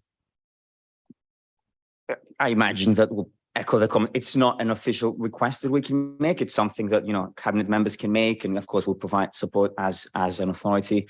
But it's not something that as a PAC we have the powers to do. Yeah, so you don't even have the powers to express your support for their request for funding. We express the support for funding, of course. Yeah, as a police force. Yeah. Okay, sorry, I misunderstood. Sorry, just to be clear, I mean, that's not an official power. I mean, we can express support for whatever we like. There's no delegated power to this committee from the Home Secretary to start making recommendations for funding reports. I'm just thinking that it's going to be a tough battle, and they need to do this really, really seriously now. I'm not going to get angry about it, but I've lived in this city for a long, long time. I have never seen the police struggle quite as much, and you've got really, really good people who are not getting the funding to fix the problems that they have acknowledged. And I think it would be a very, very appropriate thing for us to make a statement in the minutes of this meeting that we fully support the request for additional funding that's going to the Home Secretary. And of course, if the police as an institution have already done that, we take this action. If that's the solution, funding is part of the solution. It's not all the solutions. But yeah, it's about time that proper funding was given to the police. But Superintendent, if you'd like to, the question Sorry, just to avoid any confusion, I mean, there is not a unanimous support to be minuted in this meeting for everybody to support that motion. So if you want to put it to a vote, consciousness can put that sort of thing to a vote if you think that's appropriate. But I don't think it's appropriate for that sort of recommendation to go to the Home Secretary from this committee until there's an official vote on it. I think, as a committee, we're here to note the reports and to ask comments. So we won't be having a motion, but I think we'll be recording that the members and through the chair, we will be supporting that, and the police, and Councillor Dinsmore has made his view clear, if that's okay. It's how the committees work. But sorry, Superintendent, back to you. Thank you. So the question that was raised was around what tangible things Hammersmith and Fulham going to see in relation to the neighbourhood policing changes. The first thing that hopefully you'll see is me. Every borough now has a superintendent. They officially start collectively on the 27th of March. That's the first thing that's been put in place.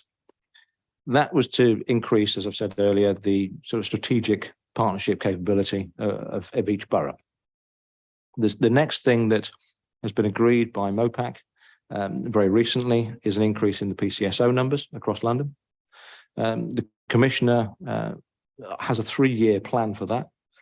Funding has been made available by MOPAC for the first year of that plan, which will mean, I think from memory, it's 600, maybe 500, but a large quantity of PCSOs will be recruited. Every borough will see some of those. I'm not going to get 600 in Hammersmith and Fulham. I've nowhere for them to sit. But what I will see is an increase in PCSOs. What's also been done is using science and data and the evidence that's out there. Every borough has an identified hotspot ward, if you will, that will see increased capacity from PCs as well as PCSOs. The numbers for that haven't been formally sanctioned in terms of they've not been made public yet. I've seen some draft ideas as to what that might look like, but for me, it's an enhanced ward team. And I think that's really good news and Hammersmith and Fulham will benefit from that as well, because every borough will. So you will see an increase in police officers. You will see an increase in PCSOs. The other thing that will happen is that in between those things, for the PC and PCSOs and the superintendent, I will see increases in sergeant numbers as well. A number of reasons for that. First of all, we have sergeants at the moment at the absolute limit of their capacity in terms of the amount of resources that they can command. With officers with 14 to 20 cops that they're PCSOs that they're looking after. That's too many to tackle some of the issues that we face. So the Commissioner has set a supervisory limit for neighbourhood policing, which is much less than that. So we should start seeing over the course of the next 12, 18 months, an increase in the number of sergeants to allow us to do that. And obviously we'll then have to backfill, because we'll have to recruit sergeants from PCs, backfill into that. The second thing that you will see over time is, I hope, an increase in the volunteer networks that exist within policing, both special constables, cadets, and more widely volunteers. And I'm the superintendent leading that particular piece of work for London. And there is within each strand of policing activity in the turnaround plan, there is a superintendent lead that relates to the specifics for neighbourhood policing. And my role within that particular plan is to look at use of volunteers and special constabulary as an example. So I will want to see across London, and particularly in Hammersmith and Fulham, where I sit and have responsibility, an increase in volunteers as well. So there are some tangible things that you will see. Thank you. And I'm sure, we'll be back here in a future meeting to discuss the progress and any future steps. Sharon, you have a question? Yeah, just quickly. It's more of a comment than a question, to be honest with you, because the community I clearly descend from is from the African diaspora, and we have lived historically with disproportionality in terms of the approach and the interaction. I think that's well documented, but it's just it's about what Tony was just saying about the fact that the amount of work is massive, and it's really important that it's invested in order to carry out this very ambitious turnaround plan. In terms of the CMG, the Community Monitoring Group, for sure, I sit on the Community Monitoring Group, and we are very hardy, and we do hold our local officers to account, but they've been very accommodating, I must say. For example, we do view the statistics. In all the time I've sat on a Community Monitoring Group, it's disproportionately really high in terms of young Black African diasporans that are stopped and searched, I'm afraid, and the statistics have been really low for that particular community group. We have a good representation in the CMG, so therefore we're able to scrutinize things to the granular level as to why this is, and the report has been written around and looking at disproportionality and how we can work towards changing that picture. And in terms of the body-worn videos, we do view them. It's all done randomly, and I must say the officers, when they have carried out their stop and search, virtually 100% of the time. I know I shouldn't comment about confidential information, but it's been fairly well conducted.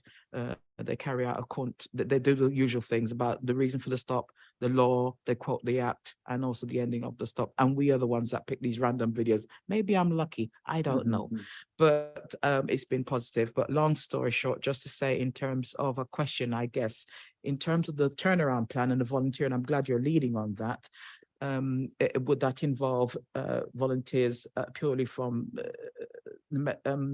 that are engaged in policing and military sort of type, or would it be wider body of volunteers that you're thinking of recruiting from? What I've been given in terms of my remit is really vast, and I'm really pleased to say that I've been given pretty much a blank sheet of paper. So what I will be doing over the course of the next 3 months probably is to bring volunteers from every sector together and say, fancy working with the police, and how can you help us? There are a number of skill sets that I would like to recruit particularly from.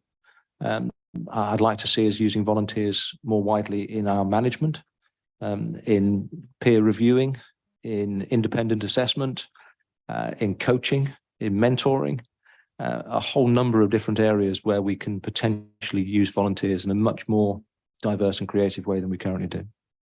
Great question. Thank you. So that is good news. So we could work together on that. And I do have it on good authority that we're very blessed to have you.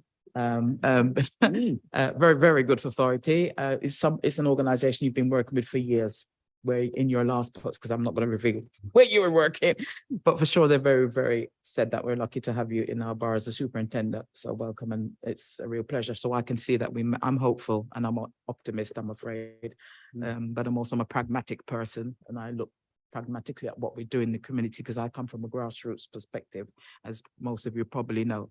So I'll be sure to look at working with our community to have a positive input into growing this movement and having a positive input in the turnaround plan and in everything else. Thank you. Thank you, Sharon. Councillor Moon has a quick question. Yeah, thank you. I just want to echo, obviously, that the overwhelming majority of police officers are doing good work, and you're doing it in difficult circumstances, and you haven't had the resources that you've needed over the last over decade. So I completely respect that, and thank you for coming to this committee and allowing yourself to be questioned. But we are here to scrutinise and to talk about some of the problems, in addition to some of the successes. So I've got a number of questions. Firstly, you mentioned there's a supervisory limit now that's being brought into place. Can you just let us know what that is? It does depend slightly on the team, but broadly speaking, it's going to be a sergeant to every 6 to 8 staff. Okay, thank you. Secondly, just on the point of volunteers. So to my mind, obviously I'm no expert in policing, and I've, never been involved in policing, but to my mind, some of the issues around police behavior, police conduct, in extreme cases, has to do with training or proper assessment of who can become a police officer. So my concern is, if the net's being widened to take in volunteers, then the stringency of the sort of testing of who's coming into the service will be lower, which could actually mean that you get more bad characters coming into the police. So what are your thoughts on that? Yeah, I think there's 2 points there. One is how we vet and how we recruit. That's actually being looked at. The Commissioner mentioned it today, actually. There is effectively a review of how we recruit and vet individuals. And I think it's important to stress that every police officer in the Metropolitan Police is going through re-vetting, which obviously means that every one of us will go through that process again, and rightly so. I think in relation to the standards are not going to fall. If anything, they're going to increase, because that's where we have to go. We can't raise standards by saying we're going to lower them. We have to improve the standards. That means that we have to ensure that anybody that we recruit into the organisation, be they a volunteer, member of the Special Constabulary, police officer, superintendent, has to be held to the highest level of account. And there are a number of ways that's currently done, and obviously that's under review to ensure that that's done with even more scrutiny in the future. So I'm fairly satisfied. In fact, I'm absolutely satisfied that our standards are not going to fall. Sure, thank you. That's reassuring. You kind of touched on this already, and it's primarily to do with the extent of devolution and flexibility that you have on a sort of borough by borough basis. I think I'm right in understanding that the way police recruiting works is it's done in a sort of general pool, and then it goes out to the boroughs. So you mentioned, obviously, there's a review of how police officers are recruited and hopefully trained as well, and there's a review. Yeah. So just in terms of the powers that you have locally, specifically in the borough, what powers do you have to develop specific local approaches with regards to how to reach women, ethnic minority communities, white working class community, sort of any of those hard to reach communities? And also, what powers do you have locally to get rid of officers who may breach behavioral or conduct codes? Is that again done on a sort of Met Police wide sort of process, or do you have the power to get rid of them? Thank you. So in terms of how we identify and work with communities, I think that's really important. That I would stress that I think every neighbourhood superintendent in the new remit has a pretty much open book to do that wherever they see there's a need to do it. My colleague and I were at the Polish Centre today looking at the Polish community in Hammersmith and Fulham. A really enjoyable meeting, and we've agreed to work together on a project around violence against women and girls in the coming months. From my perspective, it's important to identify where those communities are, what that looks like, and how I ensure that my staff or myself are embedded into that community. That I have absolutely carte blanche to carry on and do. In relation to the standards, clearly I'm a senior leader in policing, and if I believe standards have fallen below where they should be, I will act. And I have done that on multiple occasions throughout my career. That's not going to stop. There is a process, however, that means that we have to be consistent in that approach. That process obviously goes through our Directorate of Professional Standards. It's important that I think it's also stressed that that Department of Standards has grown dramatically in the last 12 months. We put about an extra 150 police officers into it. And the independent scrutiny of that body has also been subject to review and to ensure that we are consistent in our approach. When we get to potential for sacking individuals, at that point, they're often chaired by independent chairs who are not anything to do with policing, often barristers, individuals within the community that are seen as significant leaders in communities. And they act as chairs, independent chairs for the Director of Professional Standards at gross misconduct level. But ultimately, if I believe standards are falling, I will act on that, whether it's through retraining, and often that's the issue, or whether it's to take the hardest stand, which is report that individual to the Director of Professional Standards with a report from me, which I have done in the past, and to see that through to its conclusion, whatever that may be.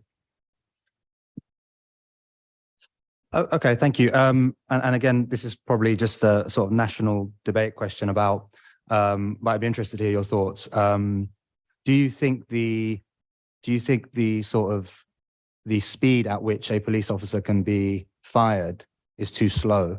And I mean, I'm thinking of, I can't remember their name, one of the police officers, one of the high profile police officers who has now been fired, who had been found to, be in a WhatsApp group that included, all sorts of derogatory information and sort of other offences, but he was still kept as a police officer. So do you think that process could be sped up?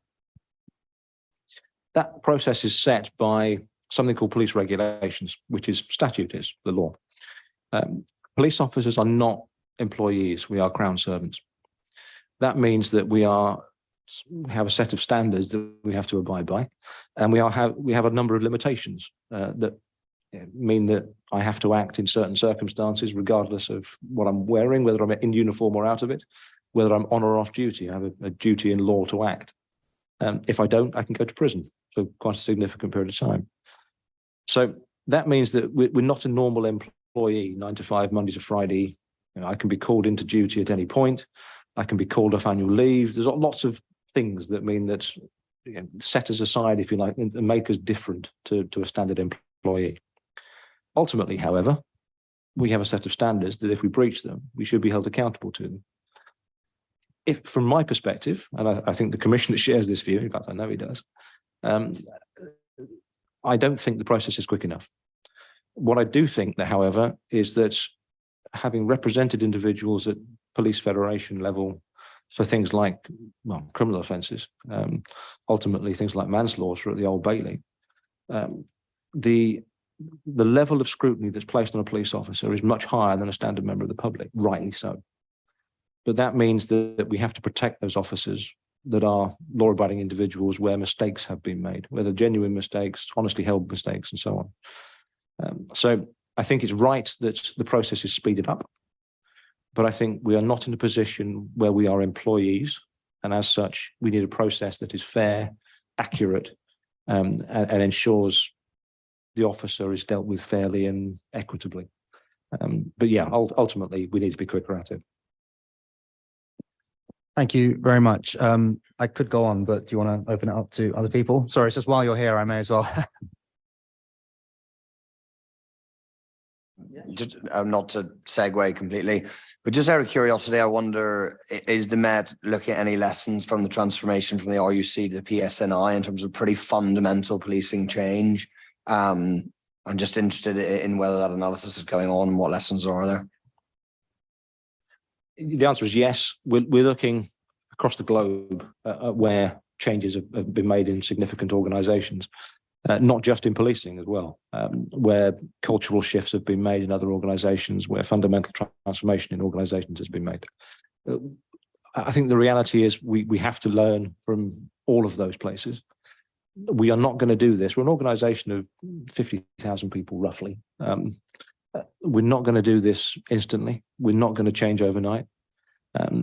If you look at the PSNI, smaller organisation, but with very, very clear mandate to change and a desire to change from the community.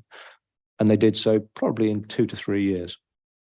But what we mustn't do is simply rebrand the Metropolitan Police. That it's much more root and branch than that. And I think that's where the PSNI lessons are clear.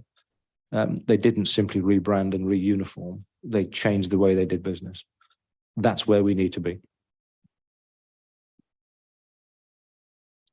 Thank you. Thank you. So I just wanted to move on to talking about Shepherd's Bush Green and the issues around there. I was speaking to one of my fellow Labour councillors, who I won't name, who lives near Shepherd's Bush Green, who mentioned that actually, and I know all the successes with the operation there, and I've seen it with my own eyes, and I've heard it from residents, and I've heard it from yourselves and law enforcement teams, and that's a great success story. But their concern was that some of the unintended effect of that has been to just displace some of those individuals to the streets outside of the area where there's more of a focus, and particularly residential streets, so that when this individual is walking back home or other individuals are walking back home, they're met with groups of, the people that would have usually been on Shepherd's Bush Green are now on those streets. So is that something that police are aware of, and was that taken into account when this operation was begun? Thank you. There's a great deal of research. In fact, it's one of the few things in policing that does have a massive amount of research around hotspot policing. And a number of academics have commented on displacement theory and whether or not actually you do see a one-to-one displacement of crime. So does it simply go around the corner? The answer from all the academics is actually no, it doesn't. You don't see a one-to-one displacement. You see some occasionally, but actually often you see benefits to the work that's being done in that area to those displacement areas. There's a Professor Barak Ariel who's done some great work around looking at displacement theory. Lots of others, I can name several if you want them, but a lot of the academics actually say that there is this sort of benefit, if you like, of actually being seen in a particular area leads to displacement elsewhere as well, to neighbouring areas, and that's been proven in a number of academic studies. That doesn't mean that there aren't issues in those areas, and I don't want to say that we're not going to have to work it very carefully in other areas.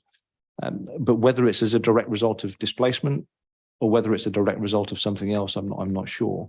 But ultimately, if people are telling us there's a problem, we have to act on that and deal with it. And I'm aware of some of the issues that we face around the ancillary estates and areas around Shepherd's Bush. And I know that my officers are starting to deal with those in the way that they have done in Shepherd's Bush Green, using this sort of creative approach, working with the local authority and getting into those areas, getting into those communal blocks that some of these flats, I think probably the issue you're talking about, where issues are being faced and actually tackling them. Okay, thank you very much. And I guess, so it wasn't actually in the estates, it was just the sort of some of the residential streets, but I take your point. So you are aware that might be possible, and yeah, thank you. Somewhat related, I'm thinking now of the issues on King Street and particularly Ashcroft Square, where it's a lot, again, drug-centered activity. And I wonder, the issue doesn't really seem to be going away. And the reason for that is that I think a lot of the individuals that are causing some of the antisocial behavior and crime are suffering, I would say, with addiction. So that will actually require a much deeper level of intervention to prevent that crime from happening. And I think 40% of all call-outs have a mental health component to them. So how well equipped do you think the police are to deal with mental health related call-outs? And is there any support that you think the police need locally from the local NHS or the local council? That's another fantastic question and one I could debate all night. I won't, I promise. The reality is that we are not trained in mental health to the extent that probably we should if we are actually tackling 40% of the issues that we face with mental health crises. We need specialist individuals to do that. It's in my mind, it is a personal perspective, that isn't a police responsibility, but often we are called to crisis because at the point where these things take place, violence may be used through no fault of the individual often because of the crisis that they're in. Or there might be a situation which causes people to fear that violence will be used, and as a result, police are called. So we end up being effectively the service of last resort to the services of last resort. And if you look at the impact of austerity, particularly since 2007, but go beyond that if you wish, the impact of austerity has meant that many of the services that we would otherwise rely on have also been cut. Social services, youth services, and others. And I think it's really important to stress that this isn't simply a cry for additional funding for police. This is a cry to say we probably need a root and branch review of how much we're spending in society on some of these things that matter to us. That's a personal view. And this isn't the policy of the Metropolitan Police I'm talking about here.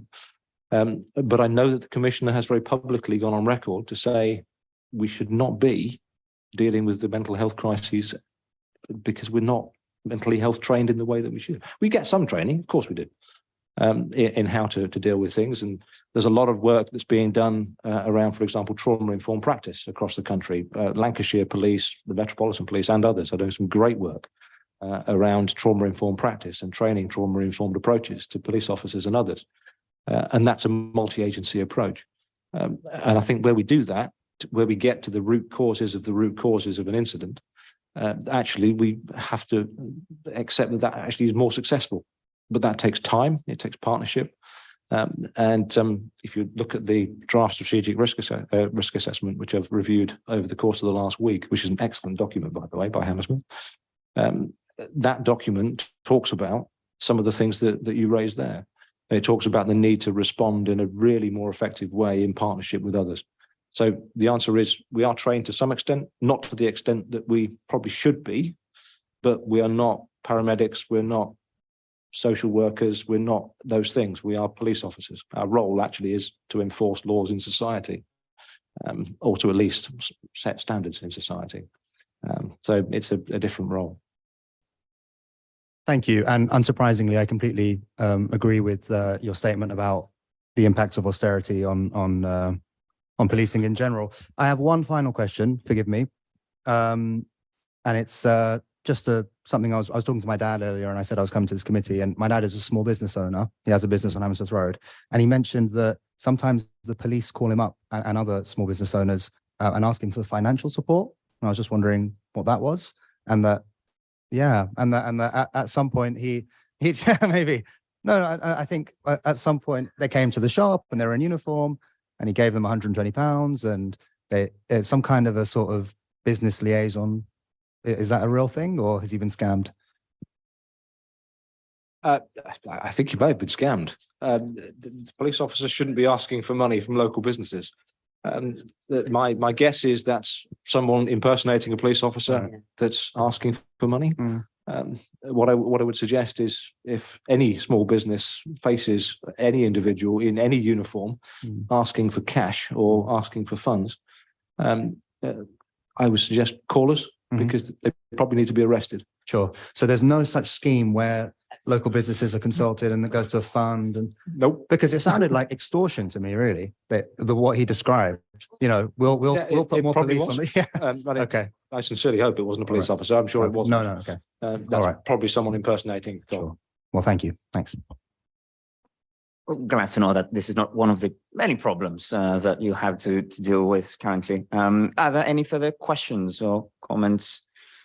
Well, Superintendent, I'd like to thank you for coming on what is, I'm sure, a difficult day for you and for the force. And we'll be here to help you in your difficult task, and we'll be here to scrutinize whenever that will be needed. And we hope to see you again. Thank you so much. Thank you very much indeed. We move on to item 6, which is the work program. Do members have any suggestions for the work program for future items to come before this committee. And of course, just to mention that the law enforcement teams and scrutiny of the service is a standing item that would keep on having. No, if not, I have some preliminary ideas for July, obviously dependent on, sign off from cabinet and the cabinet member. But it would perhaps be interesting to talk about the social inclusion aspect of our service as well. And perhaps look at a new refugee strategy and also the third sector investment fund. Of course, this is all dependent on the items being available. And then finally, dates of future meetings. Our next meeting will be on the 26th of July, and the one after that is on the 22nd of November. Are the date of the future meetings noted? Yep, thank you. In that case, I would like to thank everyone for attending, our guests, our panelists and residents and all those attending online. And we hope to see you again soon. Thank you so much. Thank you. Thank you. That should have been in your